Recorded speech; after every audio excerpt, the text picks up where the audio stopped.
dengan tenang, kerucut, hati-hati, dan konsentrasi, Pak.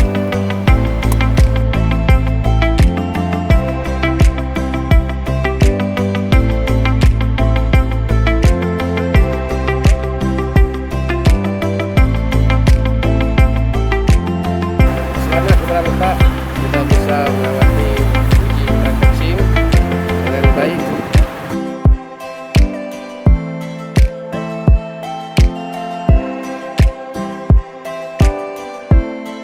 Terima kasih Bapak Kapolres dan Kasat Lantas Polres Jemai yang telah membantu saya dalam proses pembuatan SIM B.